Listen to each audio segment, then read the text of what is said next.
What's up, everybody? Just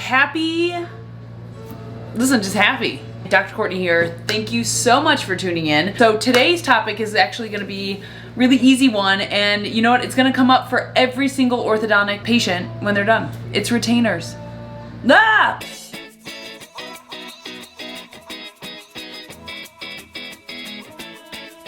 Three main ways that we recommend taking care of your retainers. Number one, if you just want to be a superstar, which again, superstars are great, you want to brush these guys morning and nighttime. So use a toothbrush. You can use a little bit of toothpaste if you want to add some freshness, but morning and nighttime brush them to keep them clean. Level 2 clean, the oh my god you're amazing level, we recommend applying some aligner foam. So the liner foam has a little bit of toothpaste in it and a little bit of peroxide to help kind of keep everything nice and bright. And so what do? You pump it,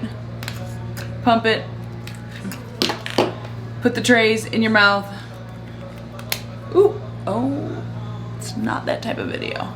Put the trays in your mouth and then spit out the excess. That's it. You do that every night. And finally, the last thing that we recommend to do to clean these teeth is, or to clean these retainers, is if you want to be you've officially reached Dr. C OCD level, then soak your aligners at least once a week in something called Retainer Bright. These are like cleansing crystals that can help break down any buildup. Or you can also use a sample of the Invisalign cleaning crystals, which also more or less it's like this, broken down.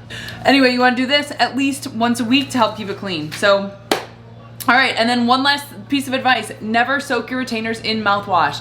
It will get them dingy, it will get them gross. I've seen them turn them green. Here at Smile Pot, we give out these really cute retainer cards, which, you know, we talk about real talk. Teeth have a memory and often try to move back to their original positions. 2, wearing your retainers nighttime for lifetime is necessary as your body is continually growing and maturing.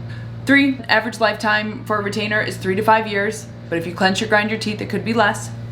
4, removal of retainers can be tricky because they're stiffer, so you want to make sure you loosen them from the back because there's not as much flexibility as you have with your traditional Invisalign aligners. 5, always store your retainers in their case when they are not in your mouth. I mean, we're Smile Pop, so like obviously we have hot pink retainer cases. Real men wear pink, am I right? Okay, and number 6, if your retainers are ever broken, please contact your doctor immediately for a replacement. Your teeth, they're troublemakers, man. If you want to keep them in place, you want to wear your retainer every night. Thank you so much for tuning in, and as I like to tell everyone, go on and share your smile with the world.